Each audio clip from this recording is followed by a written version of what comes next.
Well, welcome to the British Fencing Senior Championships 2018. We're live from Sportstock at the University of East London. I'm Karen Bashir, and joining me for the 3 gold medal matches this afternoon, Rob Caudron. Afternoon, Rob. Hi, Karen. Thanks for having me. Thanks for being here. We've got 3 great finals coming up. Now we're starting with women's foil, and then we'll pick up with the men's epee final and the men's sabre final. You've been here all day today watching the preliminaries leading up to this. Anything stand out for you today?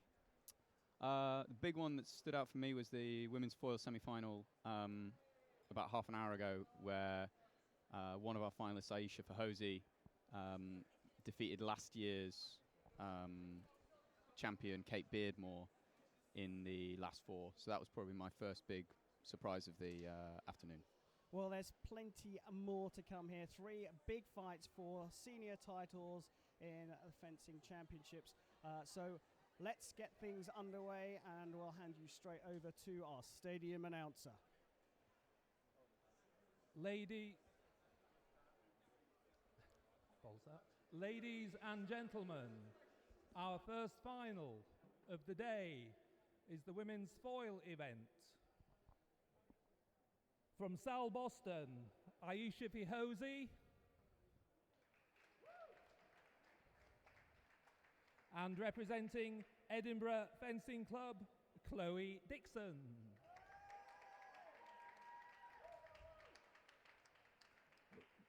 Our referee, Mihai Rascu. And assessors, Chris Lennon and Sean Grundy.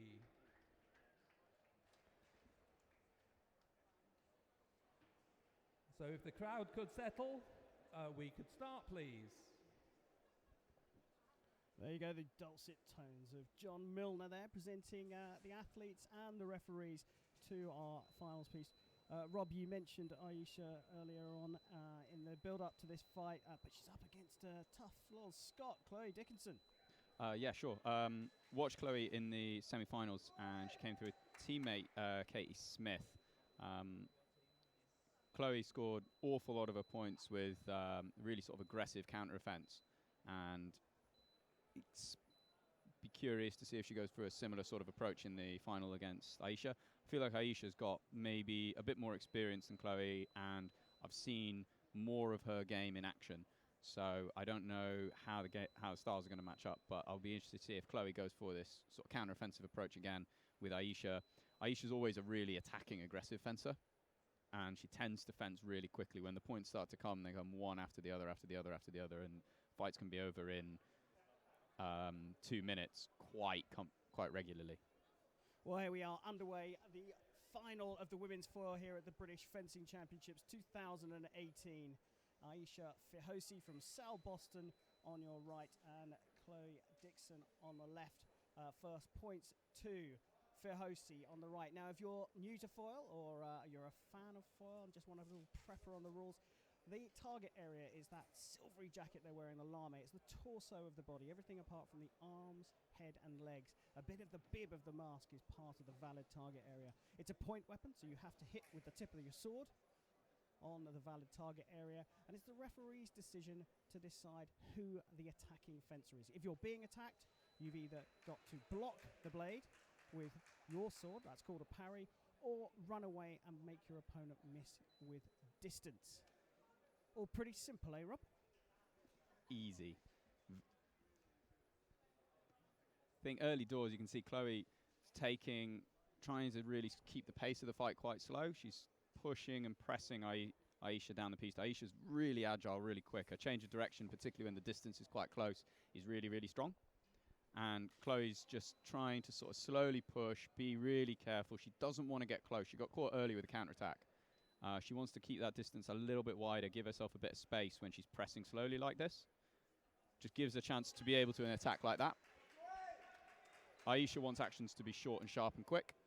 Chloe's going to just try and keep the distance open and slow down the fight. She doesn't want to start being rushed by Aisha. Well, if anything, it looked like Fahosi was rushed there a little bit. She came into the attack with her arm bent right back, and Chloe Dixon picked the moment to get her third hit. And if anything, you have to say that Dixon's played this really well at the beginning. She's managed to keep the fight at a pace that perhaps Fahosi isn't that comfortable with. I think it feels very deliberate that Dixon's really trying to keep the pace of the fight slow. She doesn't want quick points, and she doesn't want these really fast changes of direction where Fahosi can take over and score. So she's going for these long flowing actions where even if she doesn't finish her attack, she's trying to push down the piste. And that's really good to see, because that means she's just putting Fahosi under pressure, but it's really steady pressure. She's not giving her the opportunity to dive in fast with the counterattack or to find the blade quickly and score. She's just denying her options, and as she denies her the space as well, she's putting more and more pressure on Fahosi to have to do something and panic.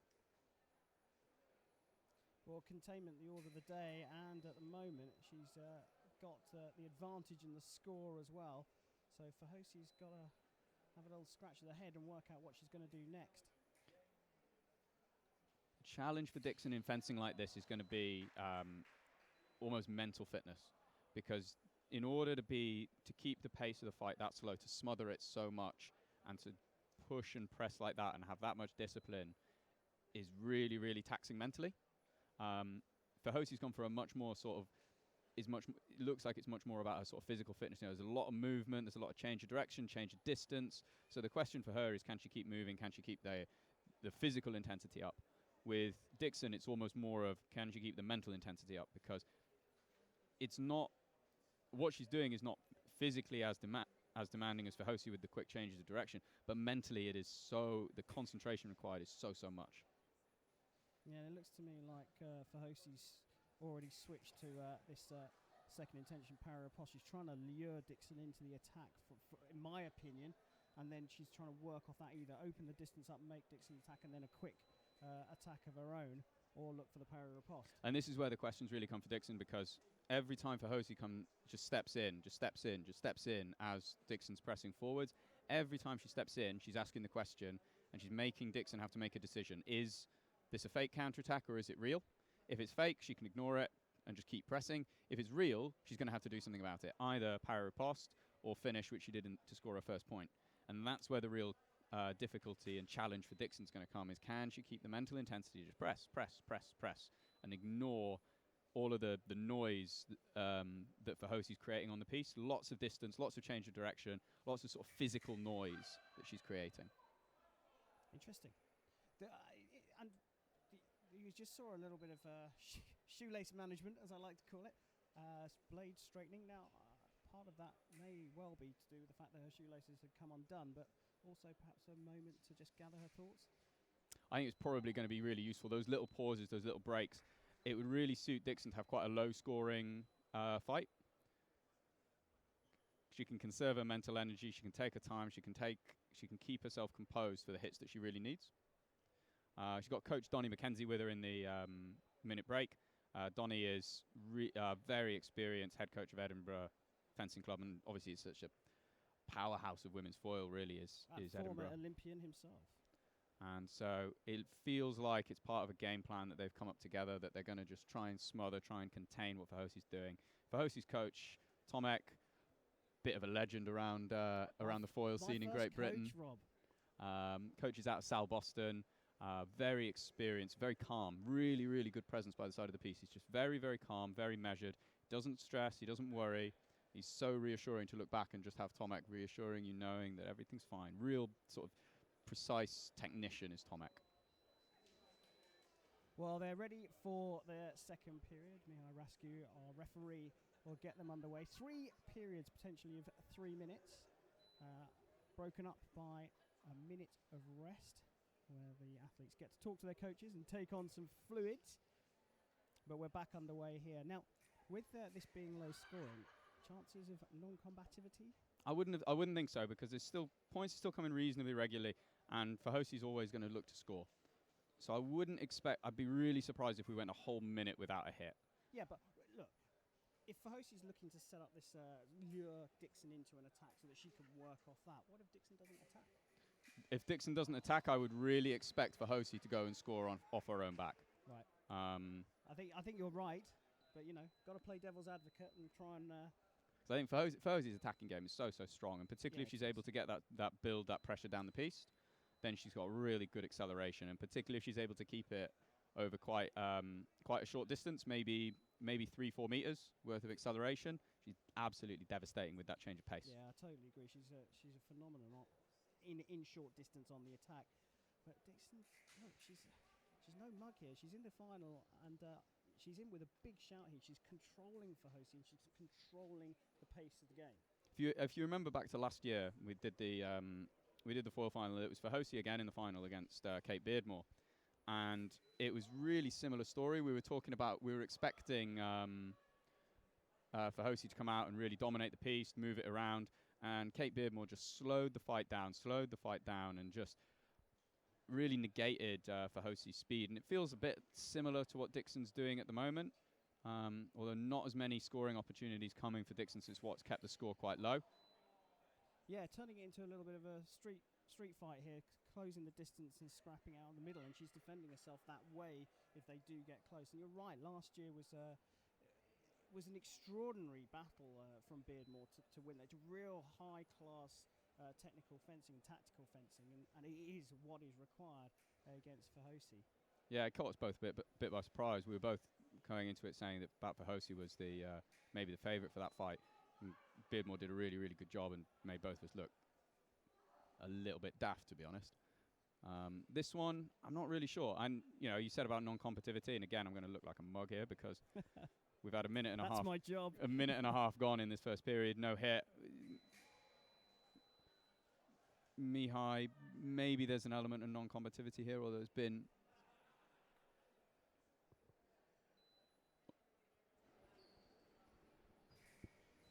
There we go. Well, we do get that hit. Short distance parry riposte, big parry, accelerates over a step lunge, scores. Really nice hit. So, non-combativity avoided. That's basically where the referee feels that the fencers aren't fighting each other. That's a very, very simple way of putting it. But, I mean, the one thing you can say, even though we nearly went a minute without a hit, they were fighting each other. Sure. I think it's a much more common rule to see in Epee. The referees are much more tuned into watching for it. I think not so much in foil, particularly when it's off targets. And again, when it's close, Fahosi's looking really strong. If it gets really close, like core type distance up, then it doesn't really seem to favour either one of them. But if Fahosi can strand Dixon in sort of no man's land, where she's able to take a parry and just hold her in around step lunge distance, then she's really, really dangerous. She's done that for the last 2 points. And first time Fahosi's been in the lead now. So changes a little bit. Again, we talked about mental intensity for Dixon. She's one hit behind. It's not a big deal. But how hard is it to keep up fencing the way that you have been when you had the lead? Hard. Now that you've lost it, is she going to keep her composure? Well, hair management there from Fahosi. Let's see whether she can build on this lead. Dixon looking a little bit more dynamic, a little bit more positive pressing forward. She gets maybe just upping the tempo of the fight a little bit. Maybe she's not feeling this sort of slow, containing approach is working anymore.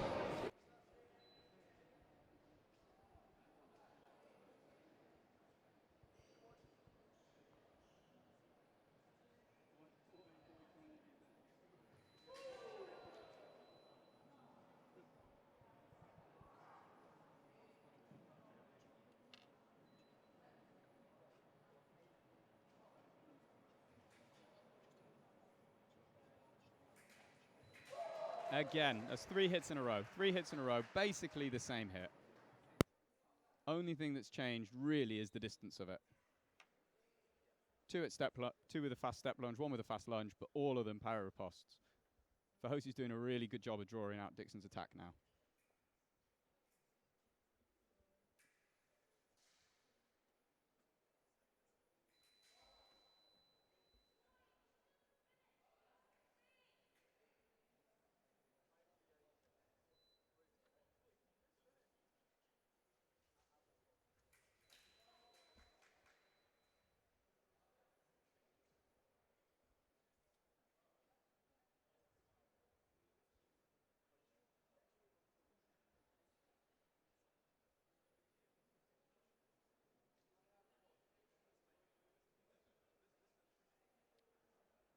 Dixon's really not looking all that happy with how things are going at the moment. She's looking a little bit stressed. She's looking a little bit anxious.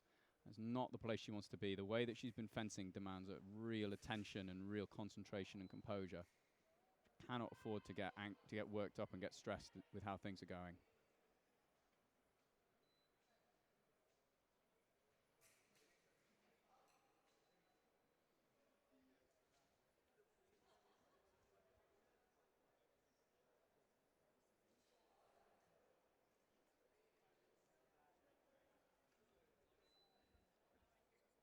What Fahosi's doing really well is she's just not biting on any of the counterattacks. So none of them are real, none of them are genuine, and because of that, she's not giving Dixon any free hits. She's not giving her any hits where she can just finish with the counterattack and score, but she's having to work that much harder all of the time. It's not even fake counterattack go or fake counterattack go. It's 4, 5, 6 fake counterattacks before she even does anything. It's exhausting mentally for Dixon to have to work like that.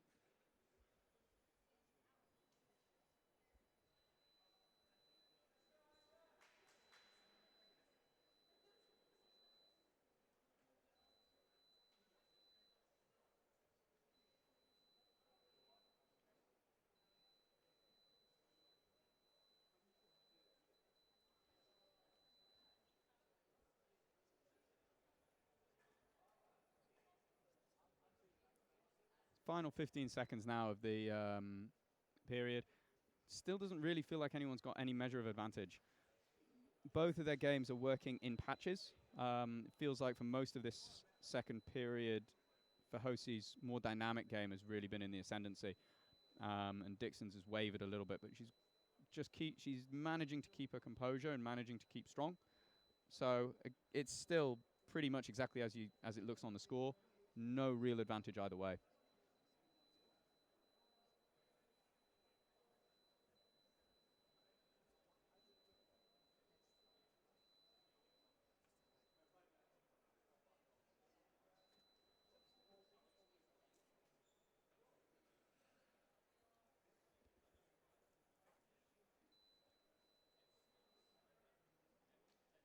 Final 10 seconds of this period. You don't really expect anyone to go for anything too crazy.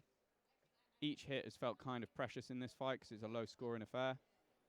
So because of that, not really worth taking a huge risk. Dixon goes for it, but 1 second and into the break. So second break. No one's really in charge. No one's really no one's really taking control. Fahosi's game has looked a little bit stronger for larger parts of this period, but wouldn't really say she's looked in charge and like she's been bossing it. Karim, are you back with us? Yeah. Slow scoring, but if we go back to what we said at the beginning, Dixon's played this a blinder. Dixon's played it really well so far. I mean, keeping it low scoring probably suits her, but it doesn't suit her if Fahosi accelerates away or if she loses her concentration and her focus in this final period. Being able to sustain that kind of focus and concentration for 9 minutes, that's hard. And you saw through particularly the middle part of that second period, the focus was up and down a bit, and Fahosi was able to get her to bite and finish attacks and scored with 3 parry riposte, pretty much the same hit 3 times. Yeah. And that's most of that is just pressure and concentration that Fahosi's building. Because it's just fake counterattack after fake counterattack after fake counterattack after fake counterattack, and eventually you bite. So yeah, I mean, you hit the nail on the head at the beginning, talking about mental discipline, and there are 3 minutes left in this gold medal match. Dixon's still well within fighting distance in terms of the score. That's a lovely little parry riposte in close distance there, stepping into that one. It is, but the thing that's caught Dixon there is a lot of the time, or in previous instances where it's gotten like that, Dixon's closed the distance right up, like gotten right up in Fahosi's face, so she can't really find the target. That one she was caught a little bit in no man's land, like she's in quite a that was quite a nice place to land a riposte. Yeah, it's a good distance, it's just a nice hitting distance. All Fahosi has to do is work her way around Dixon's parries. That's a nice build-up from Dixon. Oh, no light, though, on the scoring apparatus. A couple of times Dixon's sort of just turned the pace up a little bit when she's pressed. It's been very, very slow, and then occasionally she just turns the pace up, and because Fahosi's looking to work off of that pressure from Dixon, she just gives the ground really, really easily.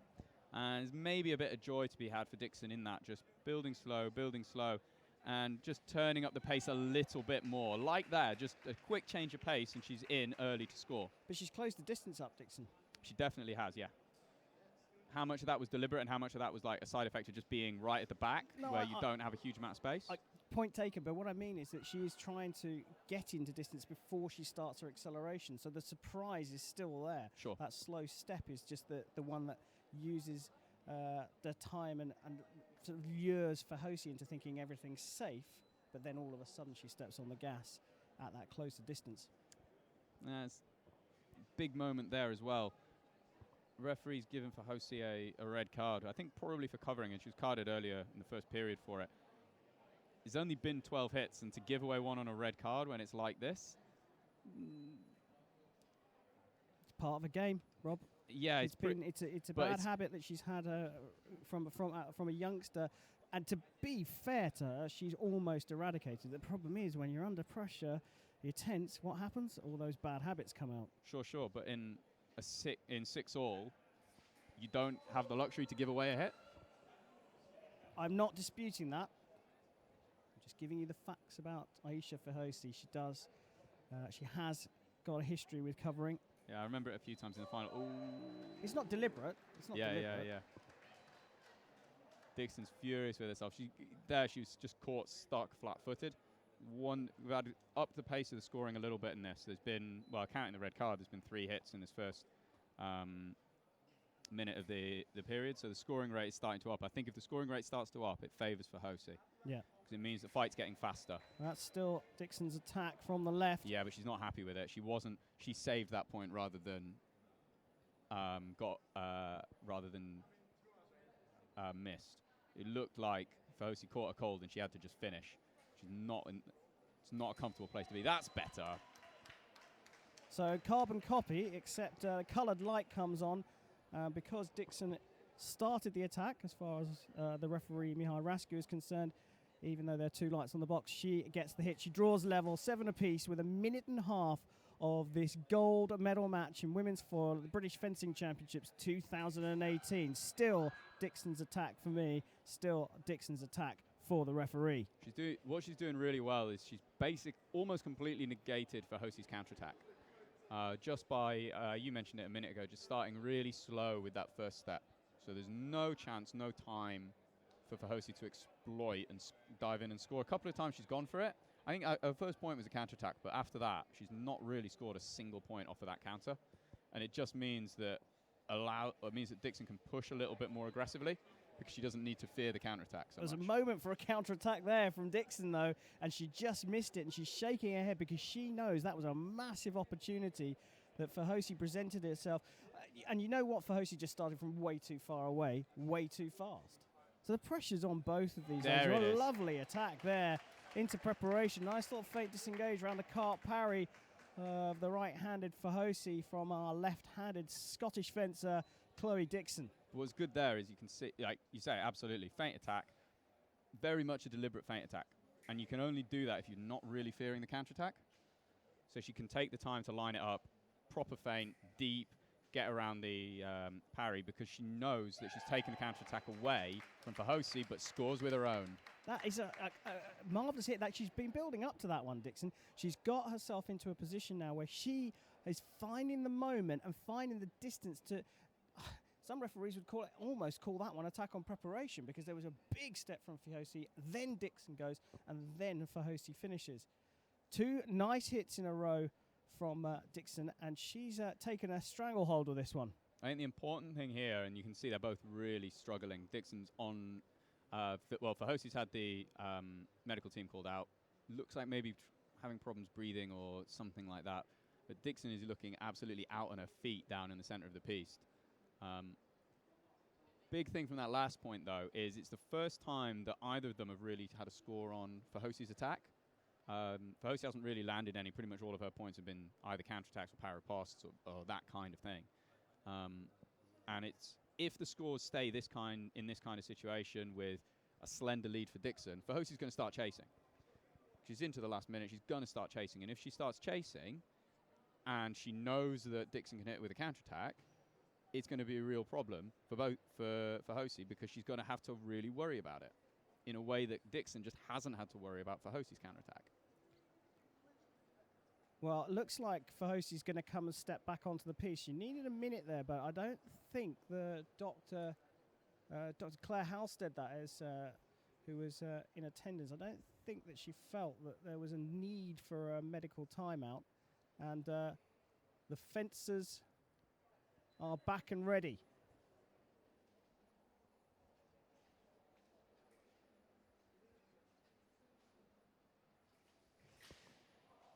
So we're back underway again. This is the gold medal match in women's foil, the British Fencing Championships, and all of a sudden, Chloe Dixon from Scotland has taken hold of this one. She has, yeah, and I don't even really know what to call that last point. Somewhere between a counterattack or an attack, but either way, it's felt like for Hosi just feeling under pressure, attacks early, and Dixon's the one who's looking relaxed and able to score.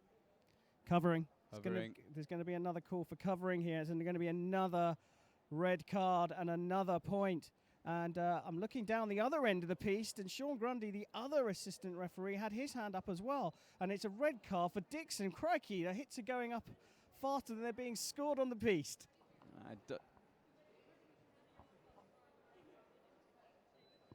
Definitely suits Dixon, though. Yeah, no. Won't mind a red either side. Nice power riposte. Very good. Really nice. She's really just all of a sudden just flicked a switch. She's managed this fight well. I think what she's done really, really well is she's just taken her time. She's shown that she's had the discipline to just smother Fahosi's speed and power game. And now she's getting the rewards, because Fahosi's having to rush. You're into final 25 seconds, and Fahosi's having to try and score hits all over the place without really setting them up. Well, she's not going for it at all. She needs to. 5 points down. Now, look, let's not put aside that she had to take a little short break there. Perhaps she's not in the finest form at the moment, and that's why she's not pressed the go faster button. But Dixon's about to pick up a championship title. Still attack for me from Fahosi. So one more point for the gold medal. One more point for Dixon. Probably counterattack, maybe power riposte. I don't feel like she's going to want to waste any energy attacking. She's looking tired. And you can see almost every point is being scored immediately. There it is, counterattack from Dixon. Great fight. That final period, she really earned the points that she scored in the final period. So there we have it, our 2018 women's foil British champion, Chloe Dixon. Well, great fight there in the end. And I think that we talked about the tactical masterclass last year from Kate Beardmore in the final. Dixon definitely mimicked that. She didn't follow exactly the same tactics, but she definitely mimicked that. And you said right at the beginning, slowing the fight down and keeping control of her mind. Did it brilliantly for the first two. Certainly the first period was really, really strong from Dixon. Kept it low scoring. Second period, maybe wavered a little bit. Wasn't able to quite stick to that game, but really brought it home in the third. Again, just keeping the fight slow, keeping calm. And as soon as Fahosi starts to rush, when there's loads of points to make up, as soon as Fahosi starts to rush, she just pulls that attack apart. One power riposte and an absolute armful of counterattacks. And there she is, our British champion of 2018 in women's foil, Chloe Dixon. What a brilliant fight she had. Donnie McKenzie, her coach there on the right-hand side, just walking across the page. And I think that's Catherine Cook, one of the other British foilists, there to support her as well, giving her some support. Great stuff there. And we got two more to go. So we'll hand over to the stadium announcer for the next gold medal match. So the men's Epee final is our next bout. So if we could have the fencers, please.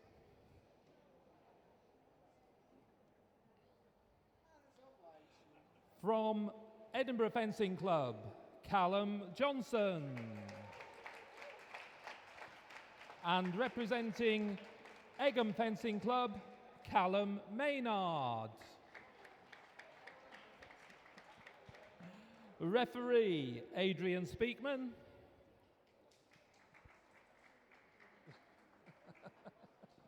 And assessors, Sarah Stacey and Dan Hazelwood.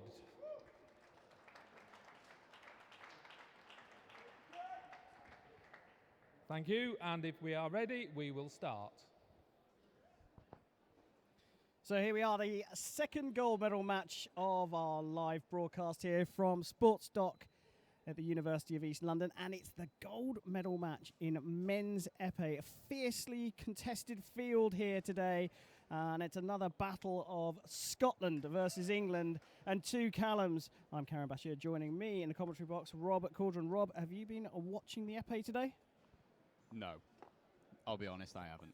I caught the semi-finals, but outside of that, I haven't had a huge amount of interest in what's gone on in the epee today. The sort of big headline, if you look through the tableau, would be James Russell, young junior, just back from the World Championships in Verona, making his way through to the semi-finals, and actually was up on Callum Johnston in the semi-final. Callum able to pull through. I think he was champion 2 years ago, was Callum? To put you on the spot. Yes, but I was thinking actually about last year. Last year was a battle of the more experienced fencer, Greg Allen and Mark Bacalta. It's a bit of a turnaround this year, but epee has this strange thing where anyone on their day supposedly can win. Yeah, it's what it's one of the things that everyone quotes about epee, isn't it? That anyone can win it, and I'm not a huge believer in that. I prefer to say that anyone can lose it. Because I think it still tends to be the same, particularly if you look towards the top of international. It still seems to be the same 10 to a dozen people who are actually likely to win a competition. And out of a competition of, 400 that you can get in a men's or epee World Cup, that's pretty consistent, I feel. Yeah, I don't think I've seen 400, but yeah, we've tipped 300 a couple of times in the last couple of years. And I think you're right on the international stage. There are probably 40 or 50 athletes that can get onto the podium, but it does tend to be the same dozen or dozen and a half that pick up the major gongs. But here we've got two Callums, Callum Johnston from Edinburgh Fencing Club and Callum Maynard from Egham Fencing Club. If you are new to the game of epee, it's the easiest one to understand. It's the purest of the weapons, if you like. It's first one to hit, and the whole body's target's another point weapon, so you've got to hit your opponent with the tip of your sword. And the idea is to get to 15 points in regulation time or be in the lead after 3 periods of 3 minutes. Cagey game. So because you're trying to hit your opponent without getting hit, the job is to set the hits up in order that you get one light on the box. The only weapon where both fencers can score at the same time, and that's called a double. Callum's really looked for his flesh quite a lot early on. I think he's tried it. He's tried about 3 times, and it's worked sort of 1.5, where he missed one a minute ago and then scored with the second one. I don't know if maybe he's doing maybe he gets prizes for how many flashes he lands today in the final or something. But he's really, really keen on the flesh. The telling thing on that last one, though, was that he was definitely found the blade, and he made sure he found it that time. I think on certainly one of the previous occasions, Johnston hadn't found the blade. Maynard was able to deceive and then get the counter-attack. As soon as Johnston gets hold of that blade, of course, he's in control of what Maynard can do against him. I mean, the thing he did better, and it happened again there, when he was scoring down or trying to go and score the flesh down by Maynard's on guard line, he was triggering that flesh from a long way away, almost from the DLR station, it felt like. Like there again, it's from miles away. He's nowhere near Maynard, and for me, he's quite lucky to get away with that. But when it gets down towards the warning box, towards Johnston's end of the piece, the distance naturally closes up a little bit anyway, and that means he's able to score just like he did there. Just because that distance collapses as the back line approaches. Now, Robert, I know you are, coach extraordinaire, of course, but you're... Oh, he's down. Straight back up again, though, hard as nails. You're favoured. I don't want to call it favoured. Your weapon of choice is a sabre, right? Yeah, that's right. I spend most of my time coaching Sabre. I get involved in the other two a little bit, but most of my time I spend with Sabre. So exactly how far away from Sabre is this? I don't know. It depends what you're looking at. For me, because of the way that I like to look at Sabre, for me, it's a distance and timing game, and it's about change of direction and and particularly scoring over the top of someone's mistakes. That doesn't feel a million miles away from what's happening in Epee. A lot of the time, when we're talking about Epee and Sabre, I say that the final part of an Epee point is a little bit like the whole of a Sabre point. So that final maybe stop and then go over the top with a flash is kind of similar to what you'd see in Sabre, but in Sabre it would be all of it, and there's none of the setup that's happening at the moment. Having said that, this is a pretty high-scoring fight. 7-4 in the first period, 8-4. There's that flash again. It's probably another drink for Johnston. Oh, we could start that. We've got the Sabre coming up. Our viewers do like a bit of a drinking game. Lemonade all round, please. Look, Maynard was doing a lot of the pushing there, but he didn't seem to be doing it with any real intent. And it almost seemed like there was a line somewhere around the warning line for Johnston that if he got pushed to that point, he was going to say, no, enough's enough, I'm coming after you. Yeah, I think it's absolutely right. I'm not really sure whether Maynard was pushing down the piste or whether Johnston was pulling him. It felt to me more like Johnston was saying, hey, come on, let's go, come this way, and then boom, hit him with the flash. Maynard, when he was coming forwards, it didn't look like he had a really clear idea of how he was going to score. He just seemed to be waiting for Johnston, and even when Johnston's been triggering a flash from quite a long way out, he's not really been punishing it. And that kind of feels to me like Maynard's coming forwards, but not really knowing what he's trying to do. Yeah, well, I think I kind of think that's what I was alluding to. The sort of Maynard pushing forward without any real plan, without no real intent. You never know. We might see something a bit different now. But he's certainly pressing hard again. He is, but if you watch every time he steps forward, it's like he's stepping forward, reaching for the blade, and Johnston's just quite happy to give it to him and then take it away from him. And like that is a strange hit there from Maynard, where Johnston's just keeping his blade down and out of the way, so there's nothing for Maynard to work with. So his answer to that was basically to try and jump on top of Johnston, which didn't work. And then, yeah, it doesn't feel like he's got any real idea of what he's trying to do. It's almost like when you see in the playground, a nice attack, really nice attack. There's another shot of lemonade there for Johnston. Johnston's just confusing the distance really well at the moment. It feels like Maynard's trying to work off of the blade, and he seems to be even using that as his measure for distance. And Johnston's just working that. And Maynard's not spotting the little change when Johnston gets it in a little bit tighter and then can almost hit him at will. It's a really good fight, actually, this from Callum Johnston. Yeah, he's taken control of it. We're in the second period, and 11-4 is a commanding lead, and a nice flick around the bell. So because the sword arm and sword hand is part of the target area, the epee guard is big, but epee fencers all trained to hit around the bell, as they call it, around the guard, and that's where you get that ding sound. If you look at Maynard now, everything he's doing is trying to do something with the blade. That's nice, yeah. But he's trying to do something with Callum's blade first. And because of that, he's giving Johnston all the timing in the world to go round it or to interrupt him before he goes for it. And Johnston's game, he's just playing with the distance. He's just opening and playing and jumping around. And then he picks his moment, and he's going to go any second now with a big flash. Oh, now, where was that? On the floor. Yeah, it says the floor. I think it was maybe just off the piste hit off the piste just as Johnston was coming around. That's better. This time, Maynard actually doesn't really do anything with the blade. This time he just steps in and then goes. And he catches Johnston a little bit by surprise because Johnston's waiting for Maynard to do something with the blade.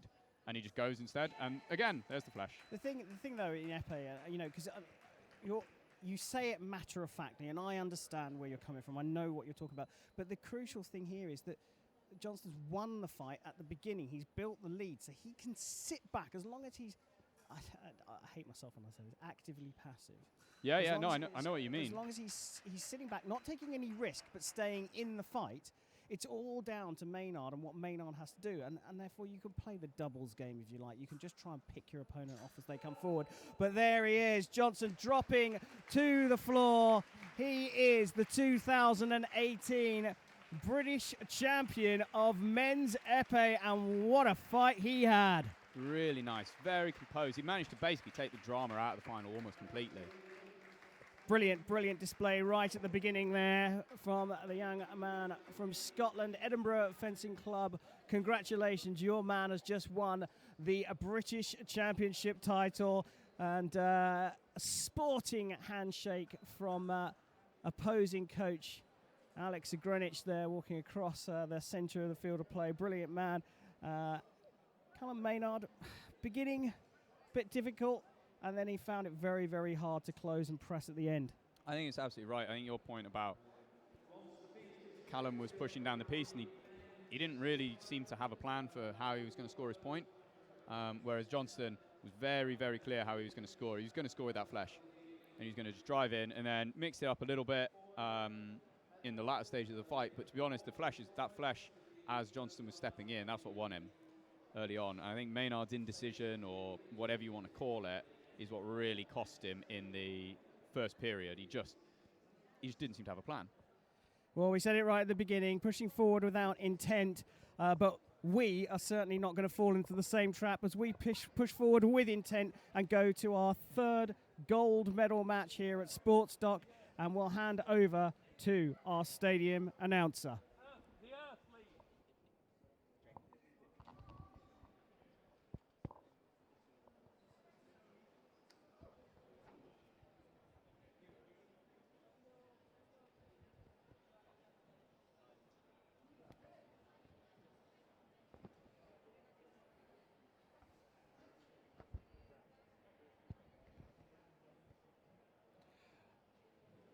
Ladies and gentlemen, our final of the day is the men's sabre event. And if we could have the fencers, first up from Truro Fencing Club, James Honeybone.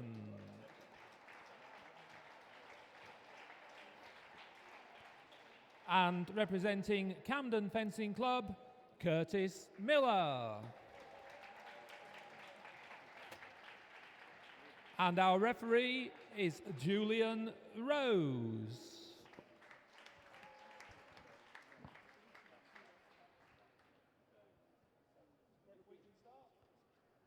So here we go, the final gold medal match today, just day one of 2 days of back-to-back fencing action here at Sports Dock in UEL, and it's time for men's sabre. We have James Honeybone from Truro Fencing Club on the right, and Curtis Miller of Camden Fencing Club on the left. Now these two will know each other very well. They fought on British teams. Curtis Miller has picked up a 64, I think, in the last couple of seasons, his first one on the international stage. And there's James Honeybone, who, well, it's quite regular now for him to make the second day of a major international tournament. So two heavyweights of the game here going up against each other. And we've got a heavyweight here in the commentary box as well, Rob Caudron. This is the one you've been waiting for. It's definitely the one I know more about. So, but yeah, I'm looking forward to this one. I think the surprise in the men's sabre was, I think most people probably expected a repeat of last year's final, which would have been Will Deary against James Honeybone. And Curtis knocked out Will in the semi-finals. Really good performance, actually, 15-9. Really strong defensive game. Pulled Will's attack, particularly Will's attack off the line, away from him. And fenced it really smart. James has looked pretty untroubled most of the day, to be honest.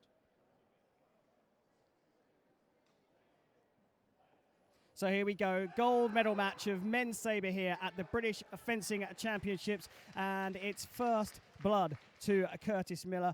Rob, what can we expect from these two today? I think the thing is, these two train together an awful lot now, because James is living in London, he's moved away from Truro, and he's gone down there, Rob. Sorry to cut you off, but he took a big hit there And I think that might be in a slightly delicate area, and he's having just to take a breath. Yeah, no mercy there, Karim. You've zoomed right in, haven't you?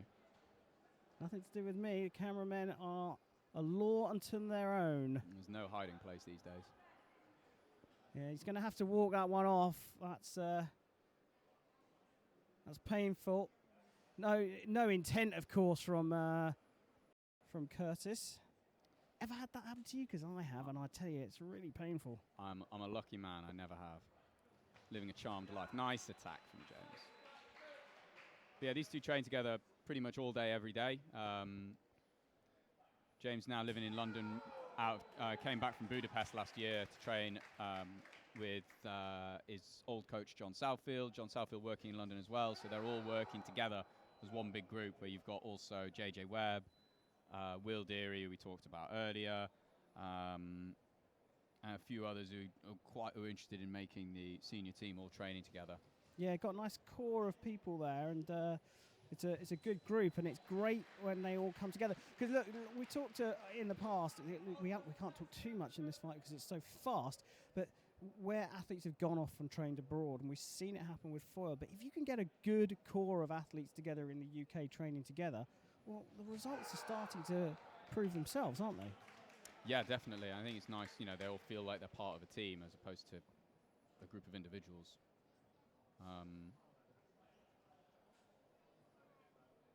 With these two, I feel like Sabre's moved on a lot, and these two are kind of typifying it. The days of rushing off the line and charging headfirst at your opponent seem very, very much in the past, because people have gotten people's defensive games and defensive movement in particular has improved so much that if you just charge off the line, someone's going to make you miss, they're going to parry you, they're going to punish you. So you've got to disguise a lot better. There's a lot more disguise going on at the start of Sabre fights now. And it's really tough for the referees. I mean, my hats go off to the referees because, look, I look at this, I'm a foilist, I look at this and it's so super fast that to me it looked like the previous hit, there was a pause from Curtis Miller and the referee calls it together. That time it was clearer, it was a stop, it was a pause and a clear attack from Honeybone. But they got a hell of a job to do. I mean, we're talking about two fencers fencing on the international stage. Yep. Julian Rose is FIE referee as well. But yeah, these guys are absolutely on the top level and really, really sharp. So Julian is making split-second decisions. And you're almost doing it on instinct. If you take time to think about it, the moment's probably gone. Yeah, so you've kind of, as a fencer would, you're feeling very much so. Well, dominating from Honeybone here in this first period. Only one break in Sabre because it's so high scoring, and Curtis Miller is trailing. And at the beginning, he started so well, but it's this man, James Honeybone, who has led the way from about 20 seconds into the fight. I think what James is doing well is a lot of his points, he's looking to go in and defend. So he's looking to go in and deal with Curtis's attack. And if you're feeling confident, if you're feeling good, it tends to be the way to go, because you can open out the piece and you can use more of your game. You can open up the parries, you can get your counterattacks in, you can get a lot going on. And then when James is attacked, he's not attacked as often, but he's really picked his moment and he's gone really aggressive. He's not paused, he's not hesitated, he's just gone off the line at him, and twice now he's done it. Curtis, I would like to see a little bit more willingness to defend. At the moment, it feels like he's trying to sort of attack short, look for preparation, and that's fine, but James is selling it to him every time. He's just looking a little bit reactive in the middle of the piece, and that's what's getting him punished.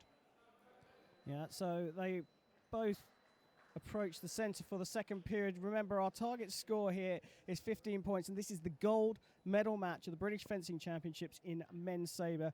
Julian Rose hasn't got a moment to hesitate. That must have been the case this morning when he opened the wardrobe and put that jacket on.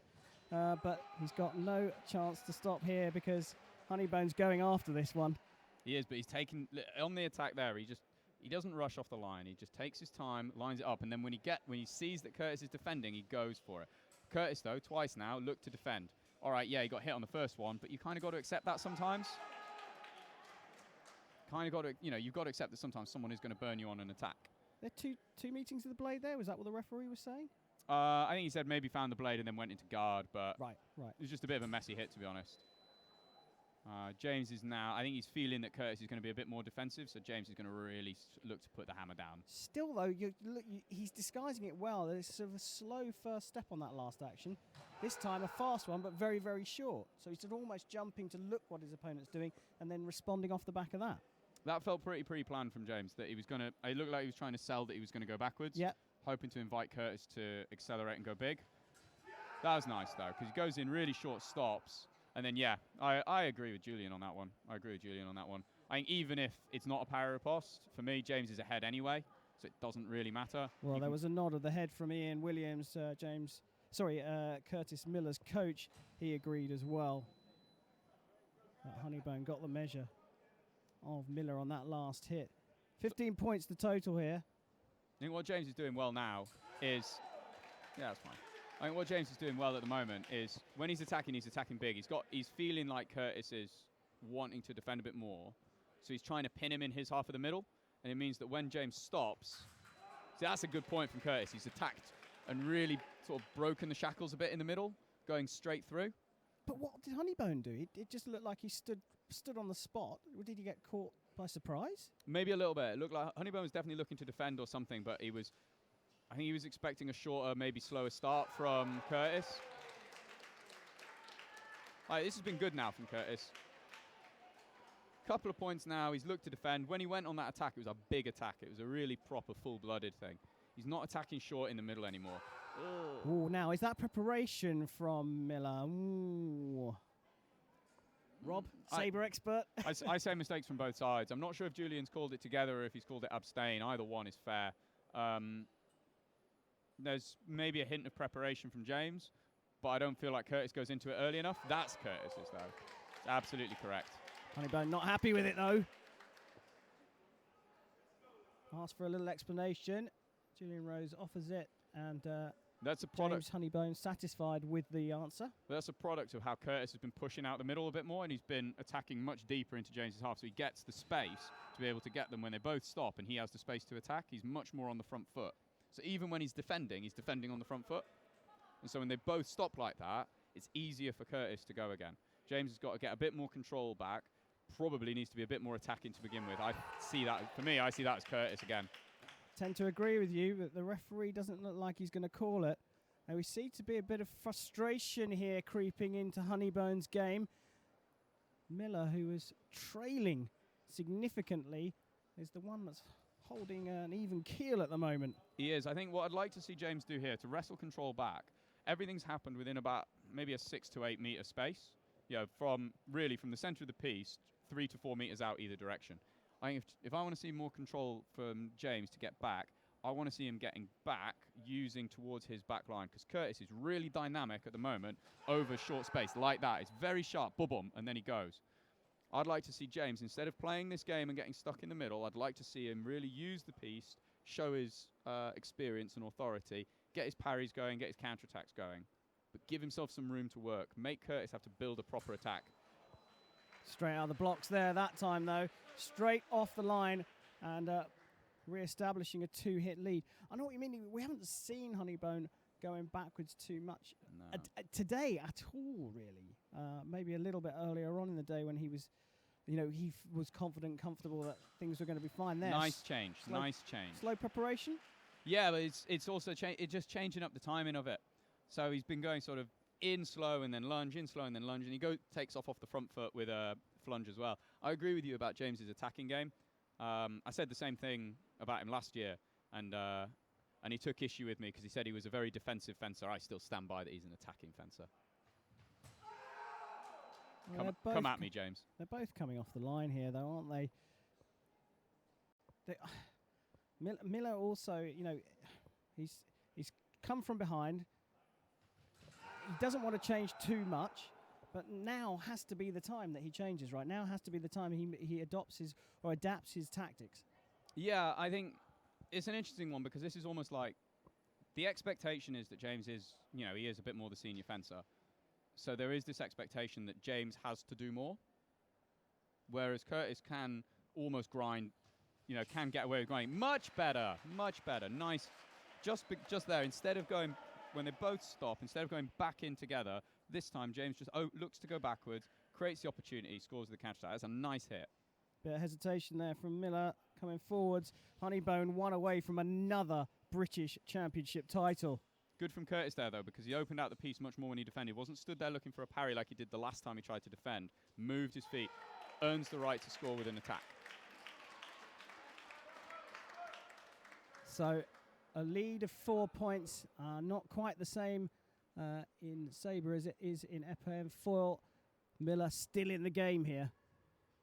Yeah, Honeybone's got a few options now. He's got a few opportunities to defend. Nice.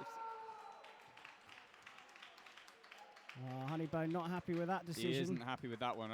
I have some sympathy with him there. It feels like both of them stopped and then Honeybone started. Yeah, he's hiding his emotions well about this one, is James. Brilliant. Brilliant. There's Julian Rose, our referee, hosting the captain's table later on tonight. Got to finish this one off first, though. Honeybone still, well, a little bit of humour being shown there. And saw that both the coaches have taken the opportunity to sneak onto the field of play. Is that allowed? Wow, sneaky characters. It's fine, though. No one will notice Ian. Well, actually, it looks like Miller's injured, to be fair. The doctor has gone out onto the field of play. That's Dr. Claire Halstead, and very sporting there from his teammate Honeybone, going to give Miller a little pat on the shoulder and ask him if he's all right. And there is a genuine, not just respect, but friendship between these top Sabre athletes, isn't there? I think so. I mean, they train together very regularly and they compete together as part of the team. And there's a real drive, particularly within the senior men's Sabre wider squad and the team itself, to be a team.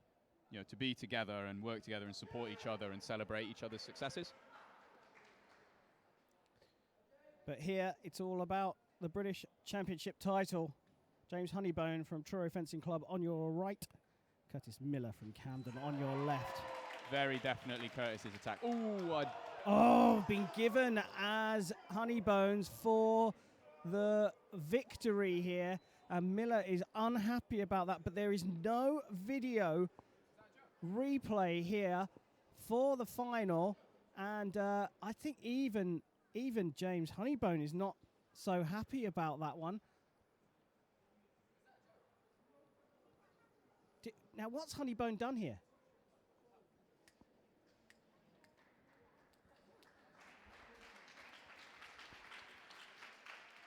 Well, the hit's been given. I think that Honeybone was actually trying to potentially say to the referee, I don't mind fighting that one off again. Well, what he said to Julian Rose was, that's one each way, because he felt like the previous hit before the break was his, and his feeling is, well, one mistake each way, it's probably about right.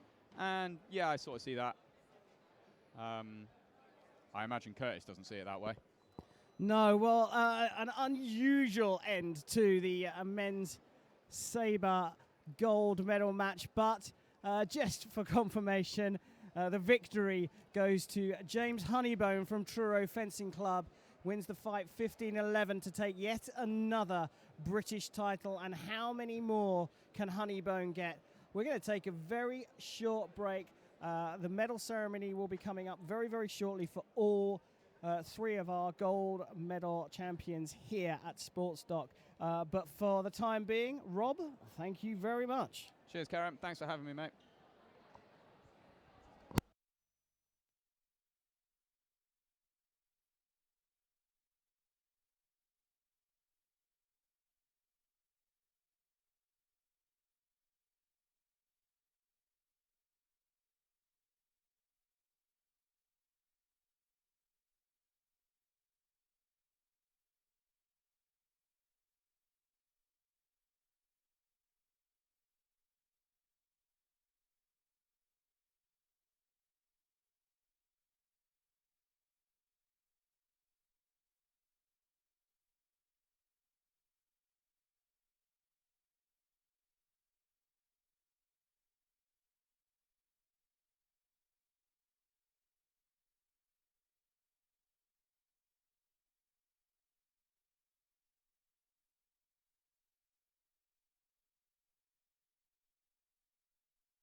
Well, welcome back to Sports Dock and the University of East London.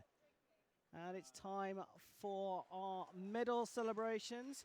And first up, women's foil.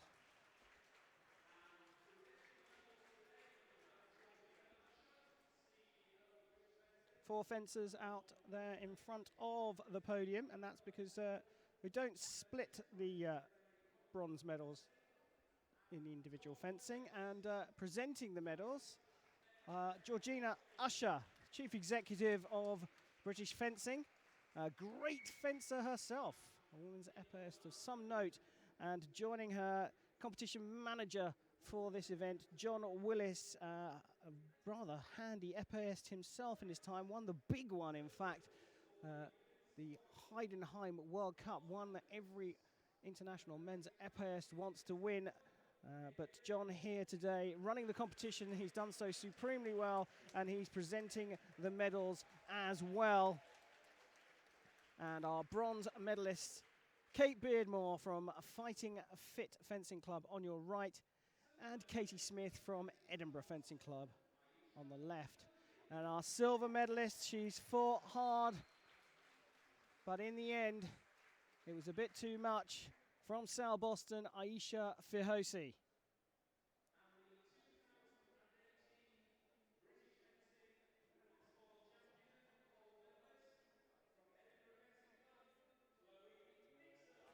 And there is our women's foil champion of 2018. They'll be dancing in the streets of Edinburgh. It's Chloe Dixon from Edinburgh Fencing Club.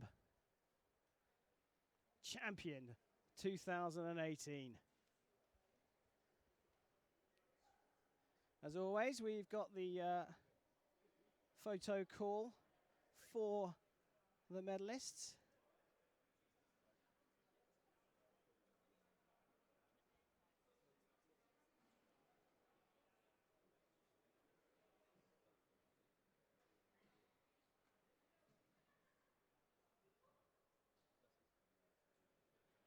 There's an athlete with her wits about her, Aisha Fihosi there, having the first set of photos done with her club tracksuit on her. And I think that's her university tracksuit she's changed into. Very astute, making sure all her supporters are getting the coverage they deserve. And a handshake from Fihosi for our champion, Chloe Dixon, the women's foil champion 2018 at the British Fencing Championships. Hugs and kisses all round. As I can see just down out of your sight, we'll have the men's epéiste coming out very shortly.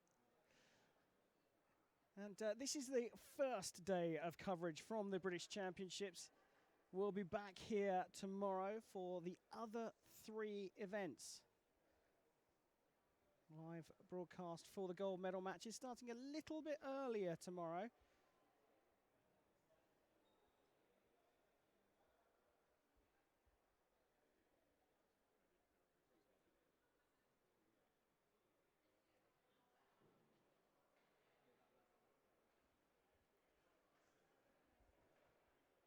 Cameraman having a bit of fun there with Georgina Usher and John Willis, who are presenting the medals here. It's time for the presentation of our men's épée podium fencers. And here they come onto the field of play. And a rather special podium, built especially for this tournament, I'm told.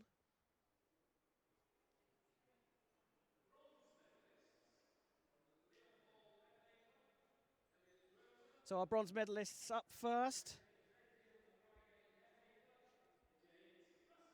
James Russell from Red Hill and Reigate Fencing Club on your right.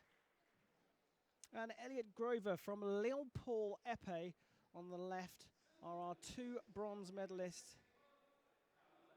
He had to chase it down in the end. He was too far behind, but he's picked up the silver medal here, and that's Callum Maynard from Egham Fencing Club.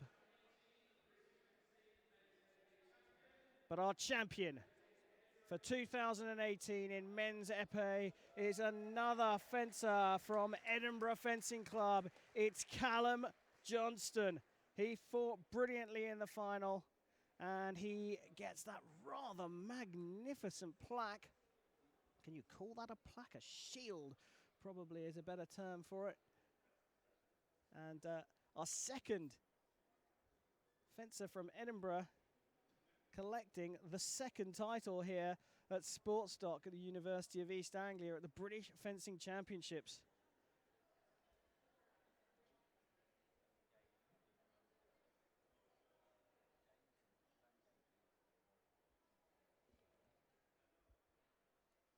Again, our photo call, but there is our champion.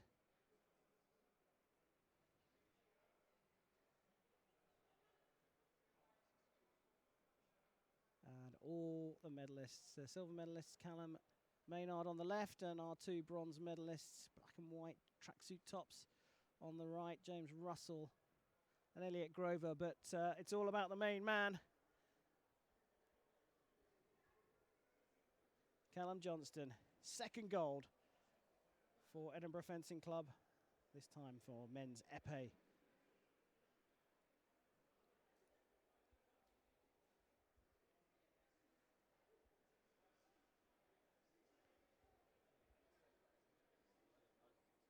Just as we get the final shots, a reminder that we're back tomorrow. 3 more gold medal matches presented live on British Fencing YouTube channel. We will have men's foil, women's epee and women's sabre on the menu tomorrow.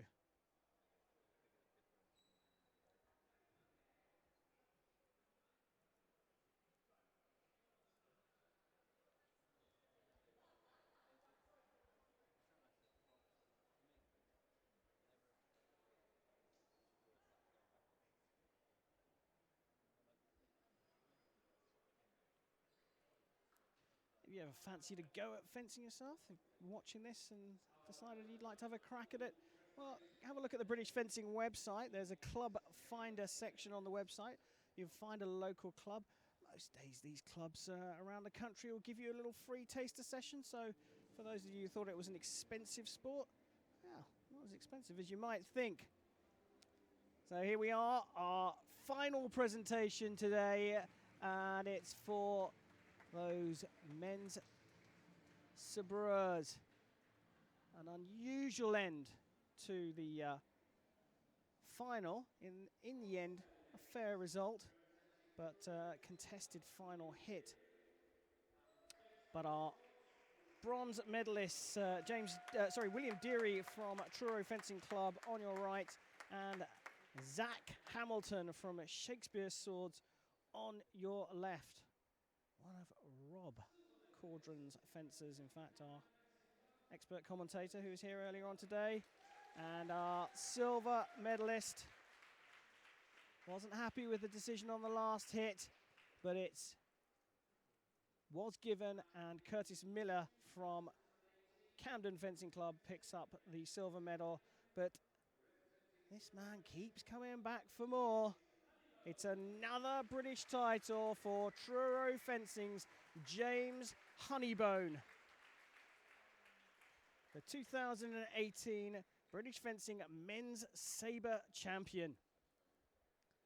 Shaking hands with the competition manager, John Willis, and Chief Executive of British Fencing, Georgina Usher.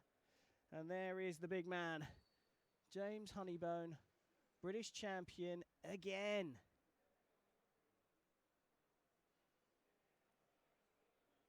All the medalists there taking their photo call.